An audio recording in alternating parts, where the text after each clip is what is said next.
This is the Relevant Podcast.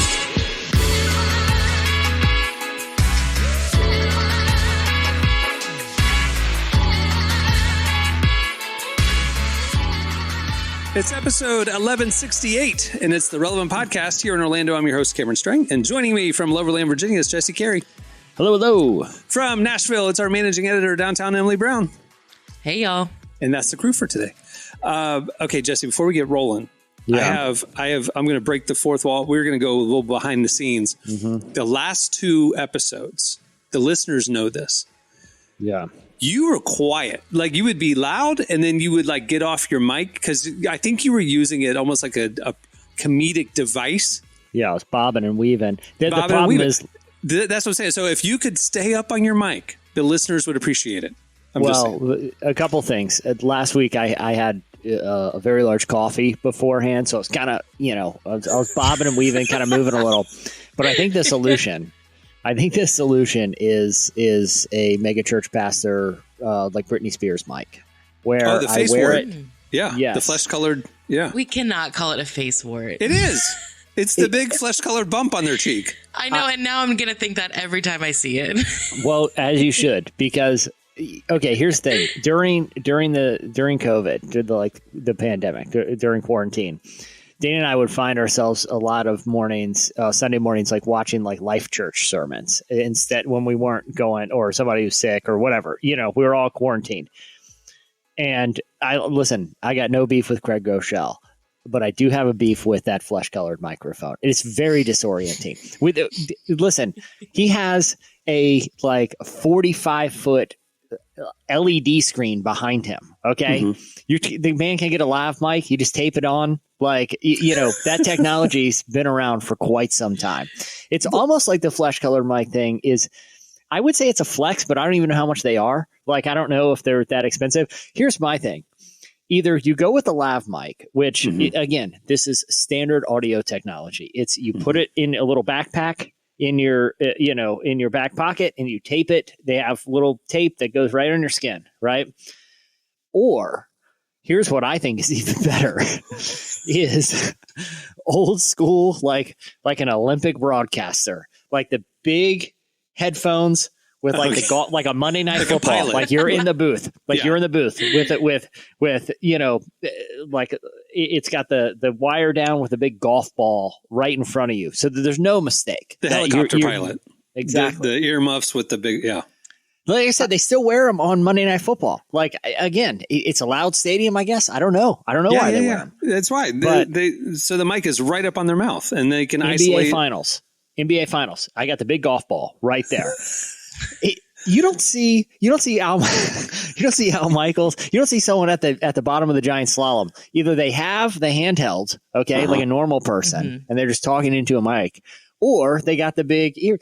You don't see them. You don't see those guys at the Olympics wearing the megaphone flesh colored thing. So you're saying Craig Groeschel should go lapel mic, or he should go? Are you advocating for him being the sports announcer headset mic? It's either headset, lapel, or just go handheld. Okay, like there's no. I don't understand operating under illusion that your voice is just magically projecting that loudly. Like, who are you fooling with the flesh color thing? Like, we understand that you're mic'd right now. Why are you trying? You know what I'm saying? It just seems like an odd thing to try to hide. They're very fickle mics. So I think I've mentioned this before. Used to do church plays around the same time I was at church prom. But we would use like the pastor's mic. Like there was a few of it, like if you had the most lines, and that thing is like it moves so easily. Like we would have to tape it to our face because it's honestly not high quality. So yeah, I actually don't know why pastors use those mics. Here's the other thing too, I've noticed, and I'm not calling any certain pastor out, but I can tell when they haven't had enough water that morning because you get a lot of mouth noise. You know what I mean? Little cotton mouth. Yeah. Yeah. So again, there's a lot of reasons. It is gross when again, I get we all need water, but like it does freak me out when like the pastor takes a sip of water and like the mic's turned up so high that you can kind of hear it. It's just like, I don't want to hear, not bodily functions, but I just don't want to hear it. You know what church sound guy has the toughest job of all of them is Judah Smith's sound guy. Why is that? Have you ever watched him speak, like a clip online, anything? He does the handheld, okay? But he uses the handheld, like he talks with his hands, and he uses the handheld mic as a device to make points. He holds he'll hold it down by his waist sometimes. Yeah. While preaching emphatically, like he pulls it away like a singer when you hit the high note, he'll pull it away, but it's down by his waist, and then he'll come in for the real point and he'll like hold it up right. I'm saying this sound guy's back there up and down, because it always sounds good. I watch these clips going, how this mic is by his knee. How can I hear him right now? Maybe it's prop. Maybe he's actually gone the lapel and it's just a prop. It's not even miking him. Yeah. I could see that. That would be so It's like funny. an SNL performer. They've got the track going, but they also have a live mic. You're saying he's got double mic. I think he's double mic'd. And that makes sense. Here's the other thing about the I'm like, give this guy an award. Give that sound guy an award because he always sounds great. And literally, he'll lay the mic down and walk away, it seems like. And then you can still hear him. So you're right. He's got to be double situation. But the other thing about the lapel or the handheld, like I said, some of these guys, when they have the Britney Spears mic, the little flesh colored one, it's like it sounds like they ate a peanut butter honey sandwich moments before taking the stage some Sundays, and it's very distracting. In fact, I lose the point of I feel like I'm actually my soul is actually hurting because I'm not fully absorbing the teaching.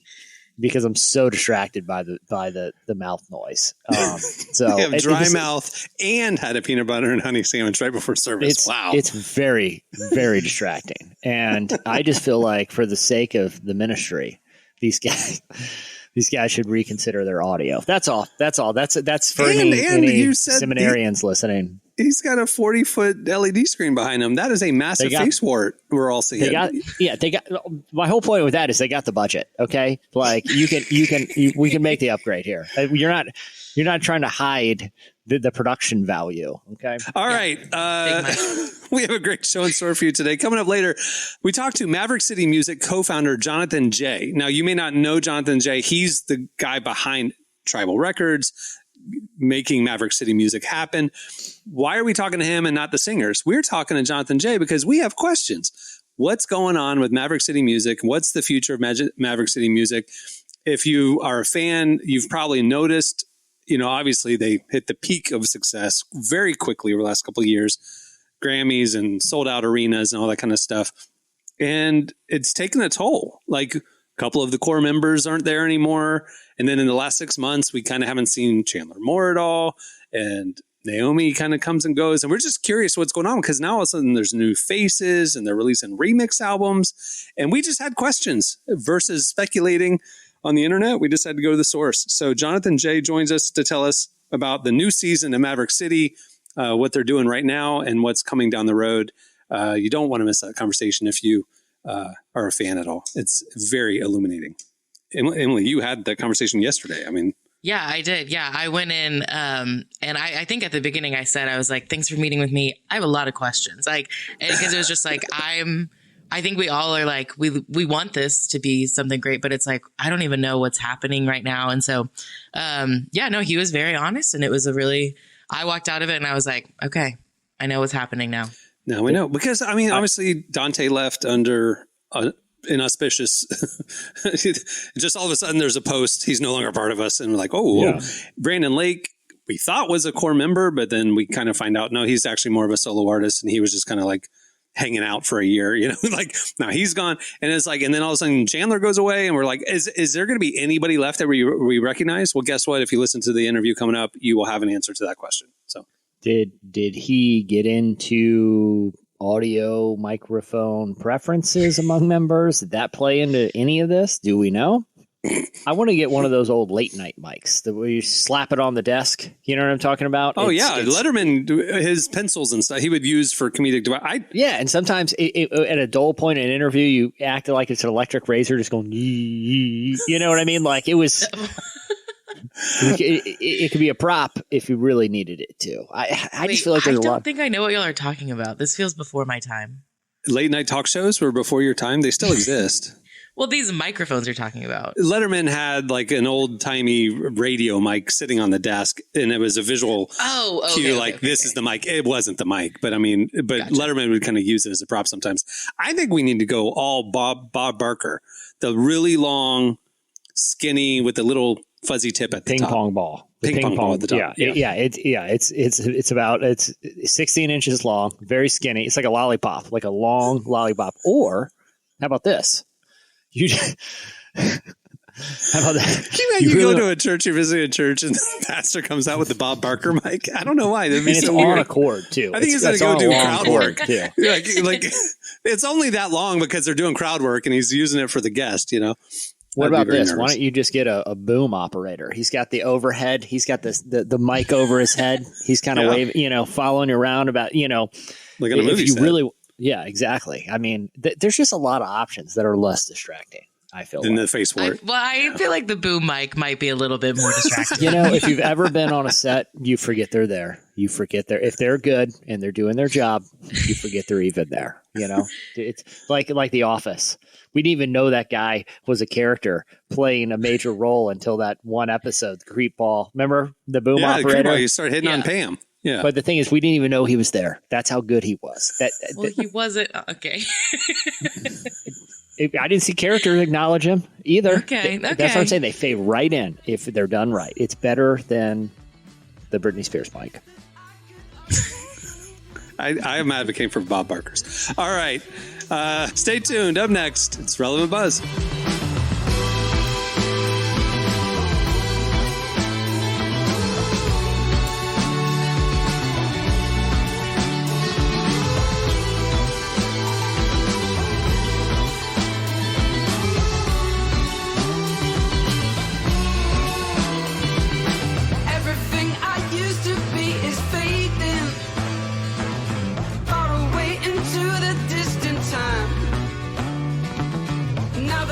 You're listening to Alfie Templeman. The song is Leaving Today. Well, today's show is brought to you in part by The Grace Project, a compelling new novel by author Kyle Bullock. The story uncovers the details of a violent crime tied to a small-town church and the four members at the center of it all. Their lives collide as they confront weighty issues like racial equality, political divide, and LGBTQ inclusion through the lens of biblical grace. The Grace Project is perfect for individuals or small groups and is available now on Amazon in paperback, Kindle, or download on Audible. Okay, it's time for Relevant Buzz. Tell us what's happening at the intersection of faith and culture this week, Emily. Get ready, because this is going to be my favorite buzz item I think I've ever brought. It's very on brand for me. A church in Germany recently held a Taylor Swift service. Good. And I'm so mad I wasn't there. What is a Taylor Swift service? Yeah, what do you mean? What comprised of this service? This service, which was in Heidelberg, Germany, at the Church of the Holy Spirit, which is like a very old but progressive church, they held a Taylor Swift service because they're trying to reach new people in different ways with like a lot of outreach events. And so they said that they were hosting this Taylor Swift service. 1,200 people showed up, mostly young women, shocking. But they had someone there to have live performances of a few of her songs, and the pastor used her lyrics to preach a message. And I know a lot of people are probably like, how in the world could you make a sermon out of a Taylor Swift song? One, I could easily do it. But two, the pastor said this, and I'm co-signing his quote. Theologically speaking, she points to the justness of God. For her, faith and action are inseparable. And so we talked about just how her music highlights her faith and it knows doubt and inner conflict. And, it is funny because the songs they sang are like, Shake It Off, Anti-Hero, A Deep Cut, Soon You'll Get Better. Shake It Off? Like Yeah. in church? In church. What's the message of Shake It Off? Let me think. You got to like shake off just the things the world tries to put on you and embrace the lightness of God. Wow, that was good. This is elementary. So this is VBS level using. Listen. This is clearly an outreach thing. So like there are millions of people going to the Eras Tour who will never step foot in a church. But if you hear Taylor Swift songs are going to be sung, you're more inclined. So they did have to keep it element. They cannot get deep theological thinking with the Taylor Swift. I mean, listen, it's not like they're becoming a Taylor Swift church. It's like one service, like you said, it's like an outreach thing. It's like an outreach thing. I mean, this is like all those ARC churches, those non-denom churches doing Sunday at the movies, and they play a clip of Back to the Future or something, and then they have Back to the Future theming in the lobby that day to bring your lost friends, because they'll come for the Back to the Future clip. The same people feigning outrage about this online, I guarantee you, went to multiple Braveheart and Matrix sermons back in the day. And now tables have turned a little and they're getting all, you know what I'm saying? Like, I think the spiritual metaphors in Braveheart are a little more clear than in Shake It Off. I'm just saying. Exactly. That's why it's not even as interesting. I don't need a sermon to show me that those movies are very on the nose. I get the metaphor. He literally sacrificed his life in the last scene. Okay. Superman falls to earth with his arms in a cross. I don't need a sermon to unpack this. The metaphor is extremely on the nose. You want to unpack a Taylor Swift song? I'm going to need a pastor to tell me, because I don't get the connection. I actually think it makes more sense. All right. Exactly. So are they going to keep doing it, or is it just a one-off thing? They did say that they were interested in doing sort of like a church and pop music series. So they mentioned they might have a service with Billie Eilish songs, with Beyonce songs. So they're definitely leaning into the pop star phase, I guess. Again, there was like and Cameron, we might have even published some back in the day. I'm trying to remember, like gospel according to like The Simpsons, or gospel according to the gospel according to The Sopranos. Yeah. Again, like there are pop culture touch points that, you know, it might be a little bit of a stretch, but there are ways to find deeper truths, even if they're sort of embedded in a pop cultural artifact that people discuss at the time, that I don't think is on its surface problematic to use as an illustration. I remember having, like in middle school, I had a devotional book that was the gospel according to Napoleon Dynamite.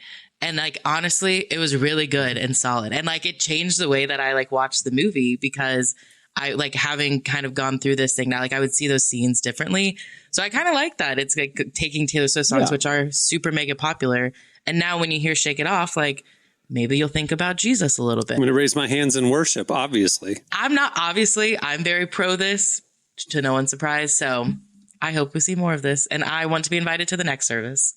Lord, shake off the sin. Shake it off, shake it off. Oh, I'm realizing now you've never heard Shake It Off. That is not how I was going to say, I'm unclear of what even the song is. That I'm doing the German church version. Oh, yeah. The liturgical version. Yeah, it is a liturgical church. I saw the picture of the lady singing and stuff. This has definitely got Lutheran vibes, you know, just. It's a 600-year-old church. Yeah. So it is like very historical. And that's why I think I love that it's like this really old-timey church, but they're like Taylor Swift music. They had more people attend that one Sunday than they did the entire year leading up to that Sunday. So, yeah, it worked. All right, what else do you have? Yeah, there is a new report I want to mention. It's coming from TransUnion. So apparently, Gen Z is making less money than millennials did at the same age just 10 years ago. Like adjusted for inflation and everything, like apples to apples? Yeah, adjusted. Yeah. Wow. So 10 years ago, millennials between the ages of 22 and 24, adjusted for inflation, like we said, were making an average of $51,825. Today, Gen Z at the same age are making $45,493. So that's making them have a higher debt to income ratio. And I think this kind of answers a lot of questions or concerns we've been having about why is everyone struggling with so much money. And it's like, the economy is like very different than it was 10 years ago. Did you see, though, speaking of inflation, that this week Target announced it's lowering prices on 5,000 items to basically compete with Walmart. They're trying to beat Walmart at the low price game. Costco announced the same thing. And McDonald's announced that they're launching a value menu again, finally, like meals for under $5. Prayers are answered. Because these are the stores that raised their prices beyond what was necessary, and we're all feeling it. And so and their business is plummeting. They're all losing money right now. And so they're going, well, maybe we need to get our prices back in line with what people want to pay. There's a little hope there. And I hope it translates to the other one is like the mid tier, like your Five Guys or your like Subways or whatever. You go to Five Guys, it's like I might as well have gone to like a sit down restaurant for you get the bill at a Five Guys. It's like I could have gone to like Houston's for what I paid here, you know? I mean, Chili's is doing that big promotion right now that you can get a full 3-part meal. So like a hamburger, chips and salsa, and a dessert or a drink for $10.99. And their ads, the commercials for Chili's are going, why would you go to McDonald's and pay more for that junk when you could have a better meal and more food for less money at Chili's? It's like, I think that things have tipped to the point that like, yes, proactive companies are going to be going after like lowering prices is going to get momentum, sales momentum, and they're going to win. And so then everybody, it's like airline prices. Once one airline raises the prices, they all raise prices because they can. But once somebody does a price cut, they all have to follow suit. And I think that's going to happen with all these stores, thankfully. So, well, then the other end of that, and I'm not saying I don't advocate for it, but you can't go too far because here's a headline from CNN today. How Red Lobster's misguided endless shrimp promotion drove it into bankruptcy. I don't know if you guys heard about this. Yeah, that's so misleading. It's really way more than that. The private equity owner, I'll tell you what actually happened because Red Lobster's like based here. Red Lobster's based in Orlando. Their headquarters. There's a big old lobster on one of the towers downtown. Well, it's founded out. It was part of Darden Restaurants, which started in Lakeland. It's like Olive Garden, Cheddar's, Red Lobster was part of it. It was all one big massive company. They're all here, and then Red Lobster broke off. So it was bought by a private equity firm. And then in 2014, that private equity owner decided to take all the real estate that Red Lobster owned. And what is a private equity firm trying to do? Make quick money for their shareholders. So they just spent billions of dollars to buy Red Lobster. How do they make quick revenue? They sold all the buildings and land and then leased it back to Red Lobster for above market rates. So Red Lobster was just paying, like they owned its own building. And now all of a sudden we have to pay $100,000 a month in rent that we didn't have to pay before. And they did this thing, flipped quick cash and then sold it again. So this new private equity firm that bought it, bought all this negative cash flow, all this debt. And they've had 5 CEOs in 5 years. Then the other shady thing about this shrimp promotion is one of the major equity owners with this new ownership group is a Asian shrimp company. So they own like $500 million of Red Lobster. Shrimp dealing. So what they did is they removed all other shrimp companies as being a supplier for Red Lobster. They are the sole supplier of Red Lobster shrimp, and they basically gave them junk shrimp and charged way above market rate for the shrimp. So they were double dealing themselves. So they're overpaying for shrimp. They're having to pay all this crazy real estate costs. They have $2.5 billion of debt and $35 million of cash on hand. I mean, there's no worse situation than what Red Lobster's in right now. And so the headlines are grabby that the endless shrimp, they lost $11 million on that. They did 11, but they're in the whole $2.5 billion. Endless shrimp did not drive Red Lobster to bankruptcy. All of those things may be true, but it is much funnier to think that people walked into a Red Lobster, threw down a $20 bill, looked the manager dead in the eye and say, I am going to make you pay for this. And just sat there for hours on end, just shoveling shrimp into their mouth and dirty refusing shrimp to leave. Like low grade shrimp. Listen, when it's with that much batter on there, it doesn't matter. It really doesn't. Cameron, let me ask you this. Yeah. You mentioned the low grade shrimp thing a couple times. That's if I brought you to me. Listen, if I brought you 2 pieces of fried popcorn shrimp, and I ask you which one of these is higher grade, and I slathered it in tartar sauce, batter and butter, you're not tasting anything but the texture. Which is why they're selling them the low grade shrimp. I'm just saying. I actually think it's probably more ethical to sell the low grade shrimp at that point because it's deep fried. And like I said, slathered in butter and popcorn sauce. Why would you waste the good stuff? You know. I also would like to ask who's going to Red Lobster expecting high grade shrimp. Okay, Red Lobster is a seafood restaurant. They have nice cuts of fish. No, it's good, but like I'm I'm not expecting like the highest quality at a Red Lobster. I'm there for the biscuits. Listen, when I go to Golden Corral, I'm with you. That shrimp, that the shrimp bucket that has a random like tater tot in it and like whatever. Like I know what we're getting here. But when I go to Red Lobster, I expect a fine grade of food. I don't know. Wait, is Golden Corral still around? How did it survive the pandemic? Oh, it's a lot of them didn't. But it is around. I went to one in a mountain town last summer. We got a cabin up in North Carolina. That sounds like where they would be. The only restaurant in town was a Golden Corral.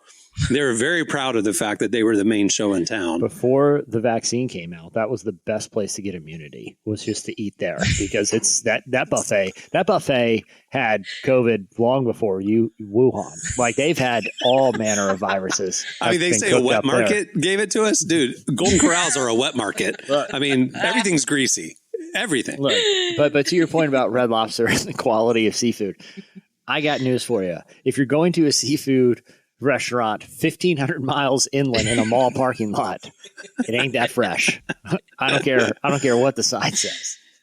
I had meetings in Tulsa once, and one of the guy, he was very proud to take me to their awesome sushi restaurant there in Tulsa. And I'm going, I live in Florida. We can drive and get the fish fresh. Yeah. This is being trucked in. I'm good on the Oklahoma sushi. Yeah, I'm with you. Yeah. All right. What else do you have? Okay, last thing. 2 weeks ago, we were talking about Nicolas Cage getting cast in a very bizarre horror film about the childhood of Jesus. He's going to be playing his father, Joseph. And, we did the math on that one, and we're pretty sure Nicholas is just a bit too old and definitely too white to be playing an accurate 30 Joseph. years at least too old to play the young father of Jesus. Yeah. Yeah. We don't know that. I'm just saying. We're pretty confident in that one. We threw out some suggestions for better picks, right? Like we mentioned Oscar Isaac. And apparently someone in Hollywood has been listening to the Relevant podcast because Oscar Isaac has been cast in a new faith movie about Jesus' life. What role is he playing? Yeah, what? He is playing Jesus, specifically the voice of Jesus, because it is an animated film, but I'll take it. It's called The King of Kings. It's adapted from like a little known Charles Dickens story called The Life of the Lord, which follows Charles telling his son Walter about the life of Jesus in a very animated way. So Oscar will be voicing Jesus. Forrest Whitaker is going to be voicing the Apostle Peter. So not pretty great cast for an animated movie. Forrest Whitaker's how old? Oscar Isaac's See, in a voice acting role, it doesn't matter the age. Oscar Isaac's 45 too. That's Well, I mean, but he has a young sounding voice. Forrest Whitaker, I don't put on as a young voice. I mean, the disciples would have been in their 20s, so. Yeah. Maybe this Peters has like a deep voice, it's fine. Yeah, that's true. But we're excited. I also found out this is not the first first movie about Jesus' life that Oscar Isaac has been in. Did you know this? No. Back in 2006, he did play Joseph, the father of Jesus, in a movie called The Nativity Scene. That's right. Nativity Story. Sorry. Wait, the Nativity Story. Is that a live action or is that a live action one? Yeah. Huh. Directed by Catherine Hardwicke. But yeah, he has played Joseph already. So it is funny. 20 years ago, he was playing Jesus' dad, and now he's playing Jesus. 2006 would have been right after his Christian ska band disbanded. Yes. Yeah. A few years after. Maybe that film broke it up. We don't know. I'm just wildly speculating, but I'm going to go with it. He's like, I'm going to go chase my calling on Thanks camera. a lot, Joseph. Thanks a lot, Joseph Nativity Story. We could have had Oscar Isaac as a ska band. Well, was ska still a thing in 2006? I feel like we were already moving on from it. Yeah, no. That was a 97 to 2002 thing, maybe. Yeah, the Supertones made it into the millennia. They were still I would kicking say by around 4. 2005. It was done by 4 for sure. Like, if you were in a Christian ska band in 2006, no offense, but yikes.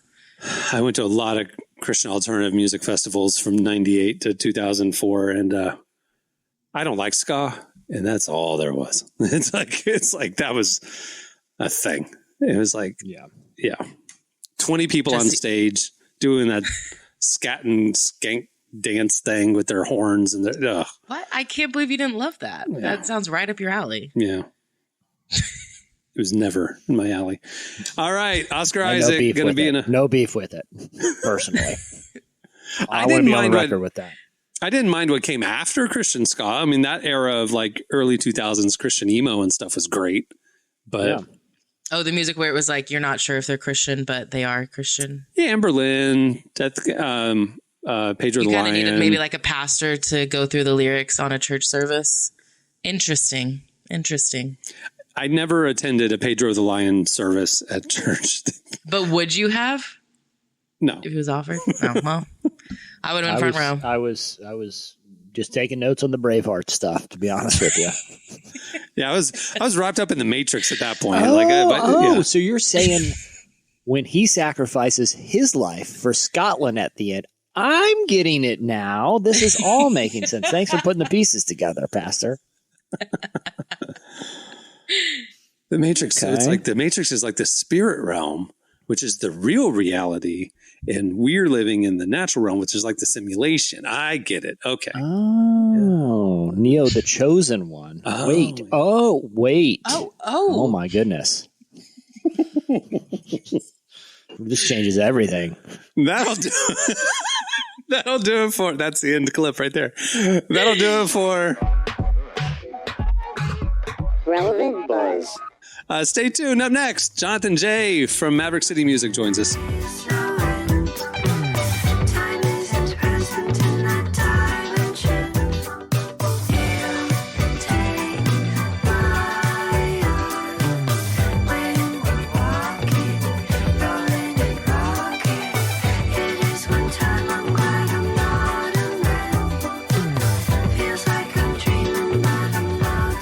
You're listening to Toro y Moi and Brijan. The song is Genius of Love. That actually was my high school nickname. Well, today's show is brought to you in part by Company of Saints. If you're looking for an original sound in Christian music, revitalize your playlist with Company of Saints' new album, Philosophers and Poets, a genre-blending fusion of Christian electronic vibes. Explore the depths of faith, philosophy, and poetry through thought-provoking words and melodies. It's not just music, it's a journey of self-discovery and spiritual connection. Stream it now on your favorite platforms and experience a fresh take on Christian music. Find out what fans of Company of Saints love about this hidden gem. Our guest today is Jonathan J. You may not recognize his name, but you definitely know Maverick City Music, which he co-founded. They're one of the biggest worship collectives right now, and they've exploded over the last 5 years. But in the last year, we've noticed a shift in their music and in the group. And with the new album dropping last week, The Mav Way Reimagined, we wanted to sit down with Jonathan to hear more about what the group has been up to, what's going on, where it's going next. Here's part of Emily's conversation with Jonathan J.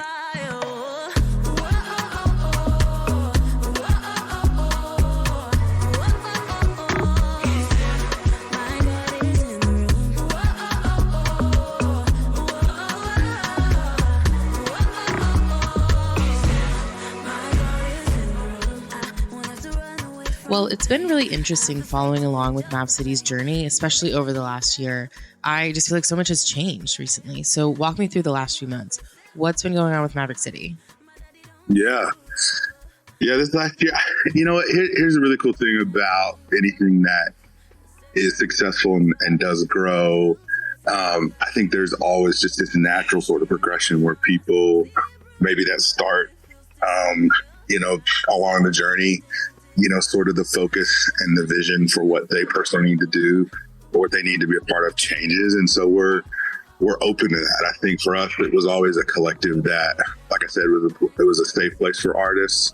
But it was something that was really based on the full buy-in and participation of everybody from both sides. And so I think if that ever changes, I think there's always been sort of a really clear line to say like, hey, we really support you and love the things that you're doing, and we want them to be successful. And so go do what you feel called to do, and we'll support it as best we can. So that's sort of been the last year. I think a lot of artists that have been a part of the collective really just sort of had like this breathe out moment is kind of what I like to call it. I think, we've experienced a lot of success, and we experienced a lot of it really quickly. And I think when the success is happening and you're winning Grammys and you're selling out arena tours and you're seeing your songs touch so many people, it's kind of like this really surreal moment. And I think a lot of times the space that's needed to really sort of take it all in is something that we oftentimes don't do until well after the fact. And so I think for a lot of artists that have been a part, it's kind of been, it was one of those moments like, hey man, this feels really great to me, but I see myself doing other things. And for some artists, it's been, man, this has been amazing, and I've just took inventory of it all, and I still want to be here. And so I think a lot of that has been sort of the past, really year and a half of where we've been.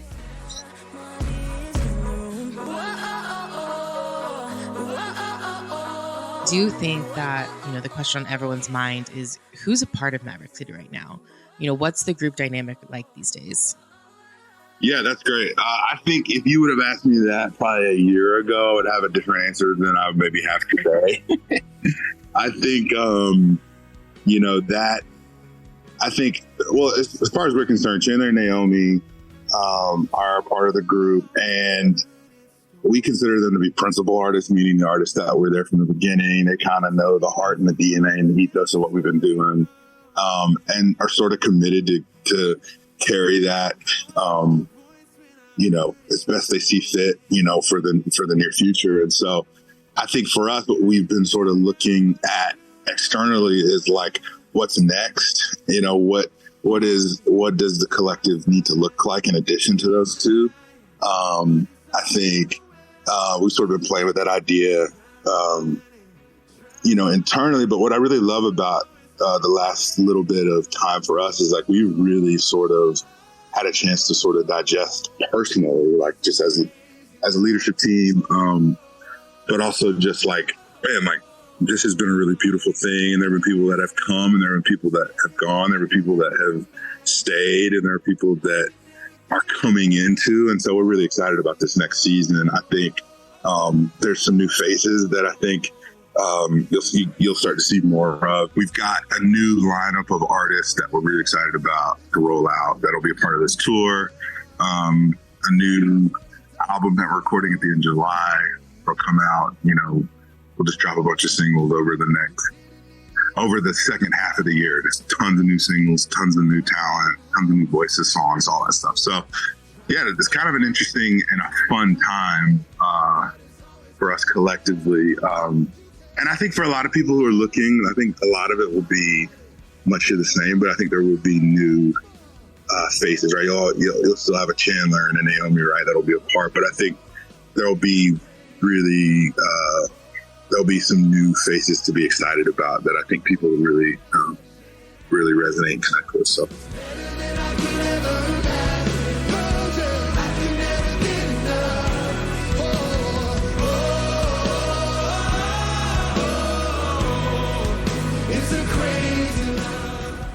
On your newest album, The Mav Way Reimagined, there's a new vibe to it that we're not really used to hearing from Maverick City.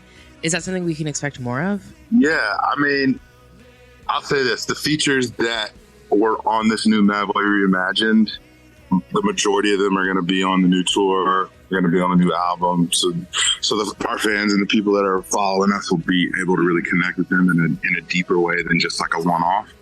I think any announcement that we make about them permanently being a part of the group, I think that'll be something that we want to do maybe at a later time. So I don't know. I think hinting at it or maybe just referencing like how excited we are about the new features that have been a part of this and they will be on the new album. I think that's fair, but I think talking about who permanently is, I think that's something that we want to maybe keep teasing until we're actually ready to like roll that out officially, if that makes sense.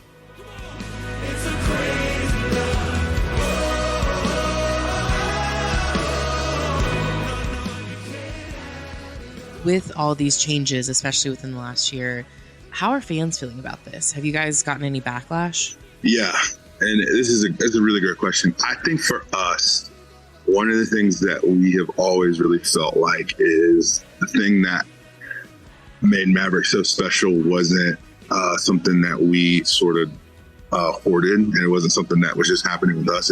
We felt like there were a bunch of Mavericks all around the world that maybe were doing their own thing in their own Maverick way. And so really the past few months, or the past 6 months to a year for us, have just been the discovery of people that we feel like carry that Maverick ethos. And so the album is really just an homage to that. It's like, man, let's find people that we feel like really embody the Maverick thing, that maybe haven't been a part of Maverick recordings or tours, and let's do something in the vein that they would do. So like you have an Anatolia song that is like literally a full straight on, Afro beat. And then you've got like Amara Justine, who's like the voice of an angel, right? And she's doing a song, that's really well known in Refiner. And then you've got Sam Rivera doing like this R&B,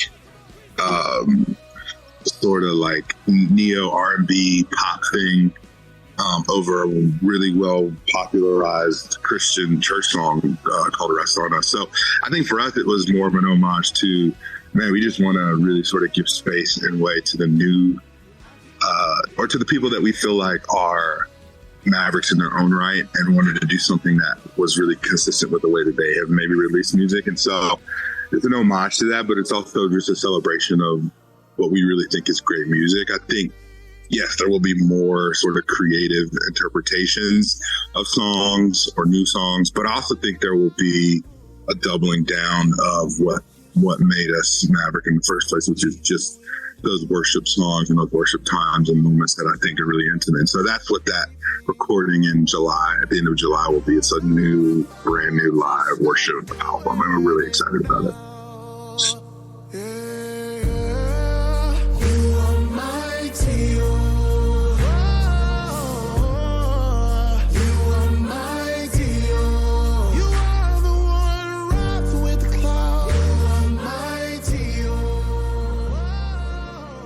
So what's next for Maverick City? No, I think I'll say this. Maverick has always had such a collective vibe and feel. I think the ethos of what we really tried to really carry was that it was less about who and more about the what. And I think we really have honored that for as much as we've done, and all the success and the things that have sort of, that we've been able to do. And I think there is something really special about being a part of a Maverick gathering, or this recording or a tour. And I think people maybe feel that. I think obviously people have their favorites and people that they're excited to see, but for us and the way we're thinking about it moving forward, like we're just really excited about being able to keep true to that, and but also to really sort of, and to honor that, right, and to stay true to that, but also to really be excited and to open for what the future looks like and what new feels like, and how we sort of do that while honoring what we've always done in the past. Maverick holds a really interesting space. We're the only worship collective that isn't connected to a church. We're not like a church, but we're not like Elevation or Bethel or Hillsong or a Passion. And so for us, I think we feel called to things that I think maybe some other people, worship collective entities, maybe don't always feel called to. And so, whether it's, performing at the Grammys or doing things that I think maybe sometimes traditional worship artists maybe haven't always done, or maybe comfortable doing. I think we feel a calling to those things because it's just an opportunity for us to minister in places that I think ministry really needs to happen. And so, I think as much as you see us maybe doing, performances like that, or opportunities where we can sort of bring the good news of Jesus to the world, we also still are very much committed to, staying true to the things that we've done in the past, which are these recordings of live worship. I think we're also really excited about just some new sort of models of recorded music and some really cool collabs. I think we did a collab with Forrest Frank last year. That was really cool. We did a remix of the song No Longer Bound. There's some really interesting collaborations that we're dreaming up now with artists that, maybe aren't necessarily artists that people would think that we would necessarily collaborate with. So I think, we're always trying to be creative and to do things that get the gospel out in ways into people that otherwise wouldn't hear it. And so I think that's our focus. But yeah, we're excited. We're excited.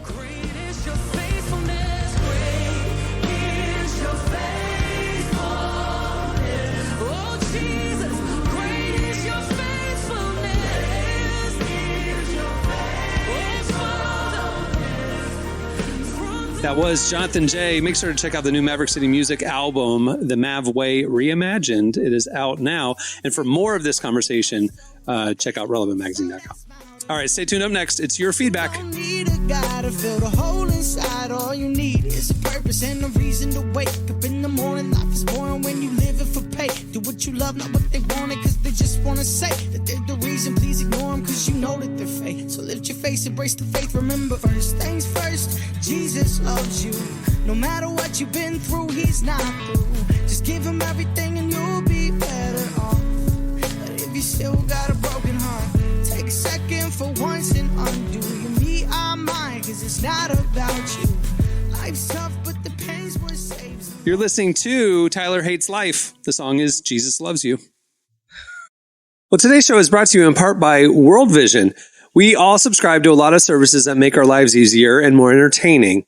But as followers of Jesus, we should want to seek first the kingdom of God in all areas of life, including our spending.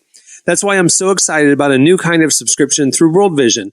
Not one for myself, but for others. It's called Believers for World Change. And when you sign up, you're joining a community of change makers working to help end extreme poverty around the world and here at home. World Vision is a Christian humanitarian organization that works with children, families, and communities to reach their God-given potential, focusing on things like gender equality, spiritual nurture, and access to clean water, education, job training, and healthcare, so the entire picture of poverty can be addressed. Let's subscribe to something new together. Subscribe to World Change today at worldvision.org. Again, that's worldvision.org. It's one word, Tyler Hates Life, with a period at the end. Oh, good. No, Makes Jesus sense. No big loves deal. you with a period at the end. Tyler Hates Life has no period, just so you know. Okay. Oh, okay. That changes everything. Because you're Open-ended. Googling it. Gotcha. Yeah. All right, it's time for your feedback. Last week, we asked you guys, we got talking about Emily went home. She was in Dallas or Fort Worth with her family, and there were childhood knickknacks all over the house, memorabilia of her and her brother. My favorite of which was the large tapestry blanket that she and her brother gave her mom as a Christmas present one year. They got a JCPenney's picture of the two kids and had it turned into a blanket. It's great.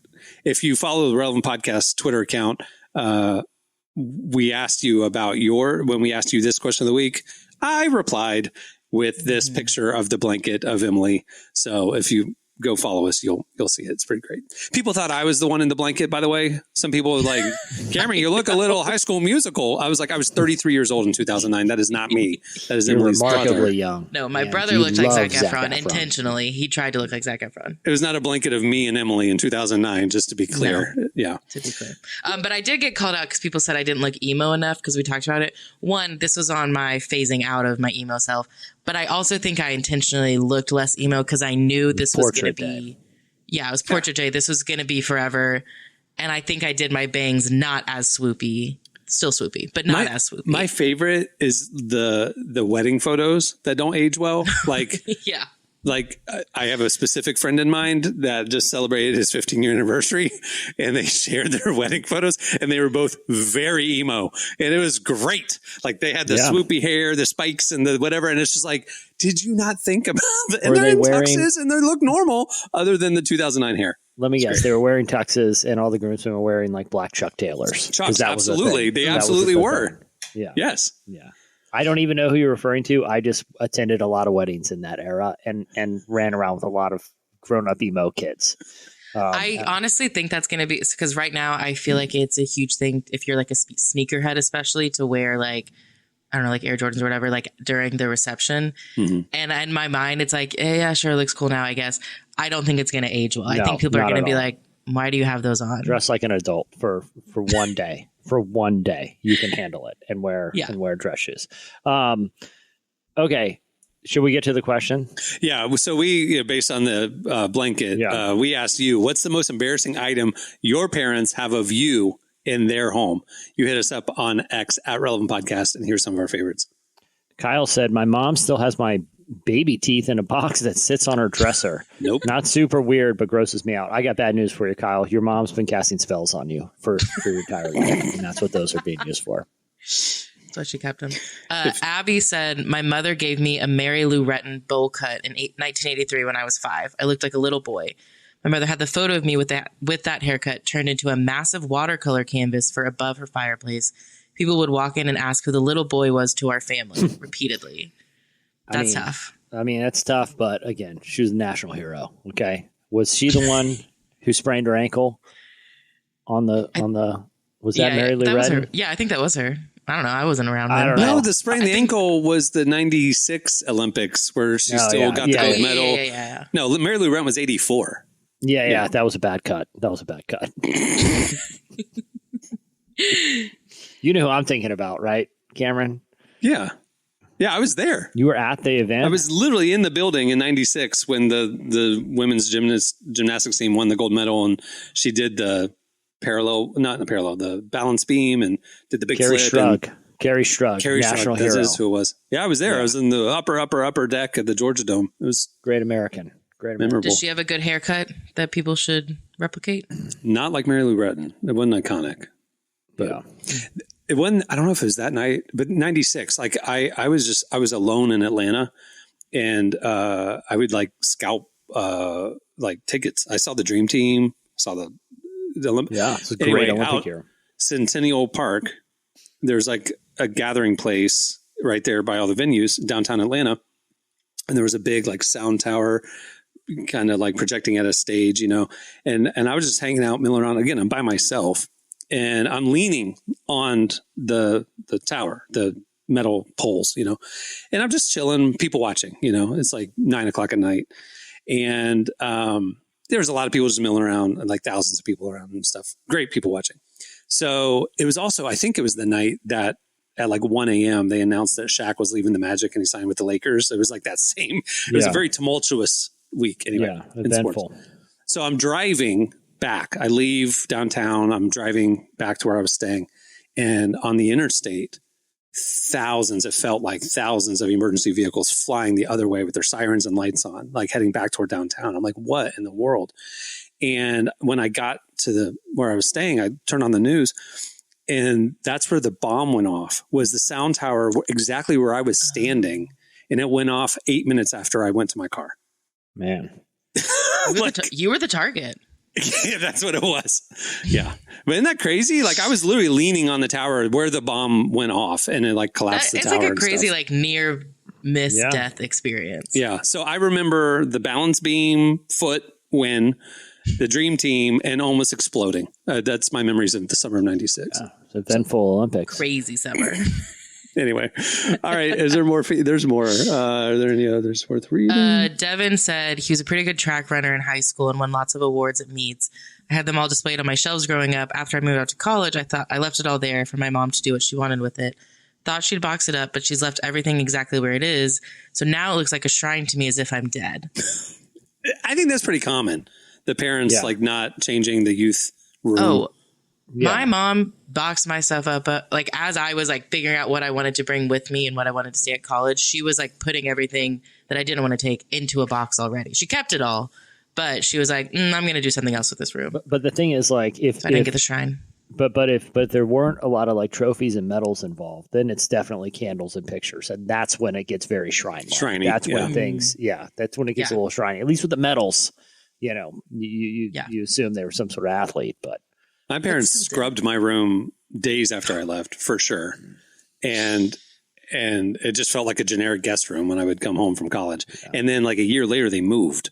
And they took all of my boxes of my stuff from my youth and they donated it all, including all of my Lego sets that I had like collected for 10 or 15 years, which I would love to have vintage Lego sets right now. Mm-hmm. I was very bitter about the Lego stuff, not the other stuff. It would have been much better if they hadn't done it to like a guest room, because I don't know how many guests they were getting at the time, but no, they had a guest room downstairs. Who wants to be up there next to Chandler? It would be one thing if it was like an aerobics room or something where they're like, oh, good for them. They're getting into they jazzercise. Just literally removed me from the room, but left the same bed in it. Yeah. Thanks. Out of sight, out of mind. They That's what my mom literally told me once. They could have put a bunch of mirrors and a, treadmill in there. Or, Nope. One of those exercise balls. All right. Well, there's more where that came from. If you want to read last week's feedback, go check it out on our Twitter account. Okay. It's time for this week's Editorial question of the week. Okay. Well, earlier in the show, we had a lot of mic talk. We also had a lot of shrimp talk. Mm-hmm. So neither of those topics are the focus of this week's question. By the way, most of which you won't hear. We recorded for over 4.5 hours today. Big shrimp. We were taking big shrimp down, and our lawyers were concerned. Honestly, our lawyers were concerned. Borderline slander. So. Yeah. Anyway, so what we want to know is, we were also talking about the Taylor Swift service in Europe and Braveheart and all the other, other pop culture stuff that churches use to attract crowds and teach spiritual principles. We want to know, a two-parter, or you can choose which one you want to answer. One, the weirdest, stretchiest pop culture metaphor illustration that you've seen in church. Like, okay, that one's a stretch. I don't know. Or one that you want to see, that you think the churches should embrace, like they are embracing Taylor Swift now. What other music or movies do you think would make a great sermon illustration? Hit us up on X at Relevant Podcast and tell us yours, and we'll read our favorites on next week's show.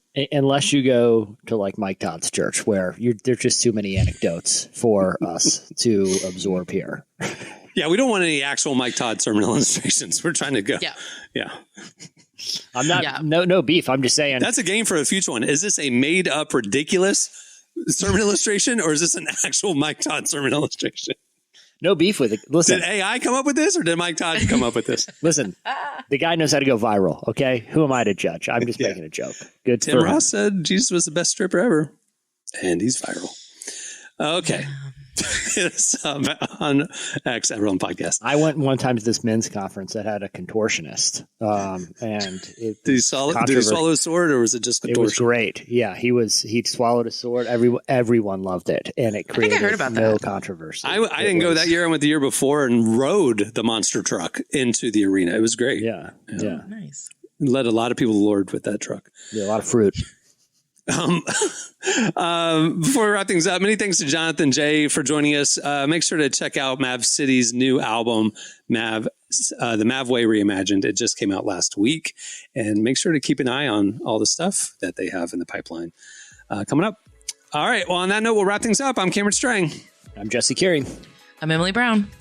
We will see you on Tuesday. Have a great weekend, everybody.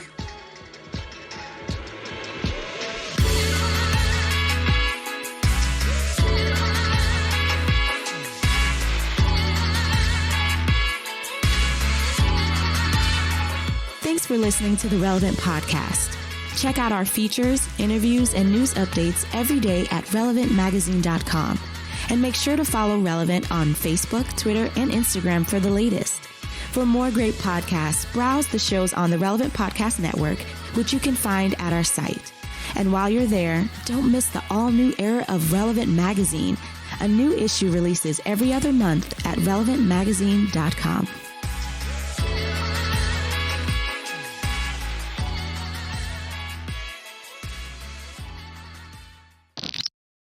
This changes everything. Relevant Podcast Network.